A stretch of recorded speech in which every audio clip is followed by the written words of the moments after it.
పట్టు చీరలు అలాగే పావడాలు వేసి కింద రోడ్డు మీద నడవకుండా పిలిస్తే పలికే అలాగే కోరికలు తీర్చే అమ్మవారు మా పాలకొండ కోటదుర్గ అమ్మవారి సంబరాలండి.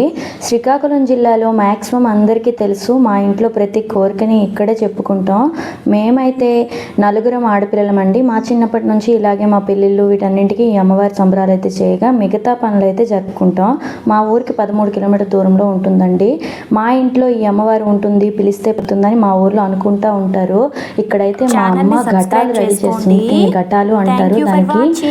పొడి పసుపుని దంచి బాగా నైట్ అంతా నానబెట్టి ఇలా ఇత్తడి బిందె ఉంటుందో దానికైతే అద్దె పెట్టి దానికి చెంకి అంటే ముగ్గులో వాడతాం చూసారా, ఆ చెంకీలు అలాగే సింధూరాన్ని కూడా ఇలా ఈ విధంగా అద్దుతారు. నాకైతే ఇప్పటి వరకు అందులో ఏముంటుంది ఎలా అద్దుతారో కూడా నాకు తెలీదు. మా పెద్దమ్మ మా వదిన రాకపోవడం వల్లకి మా చేత అయితే చేపిస్తుంది. ఆ ఘటాల్లో ఏముంటాయి అనేది కూడా లిటరల్లీ మాకు ఇంతవరకు జరుగుతూ ఉంటుండగానే మా చిన్న చెల్లికి అయితే మేకప్ చేసి శారీ కట్టాను నేనే. ఇక్కడైతే మా అక్క కొబ్బరి పూలు అవన్నీ దండలు కట్టి దేవుడికి అయితే అదే ఘటాల చుట్టూ ఇంతలోపు అయితే స్టవ్కి పూజ చేయమన్నారు మా వంట పొట్టు.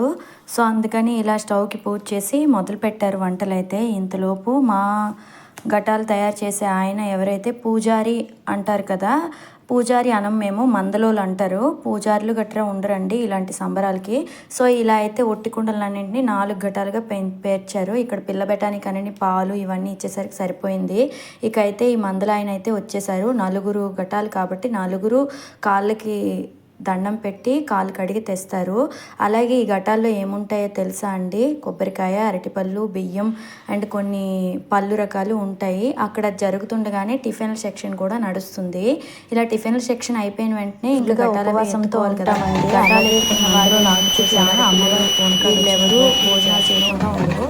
డాన్స్ అయితే డప్పు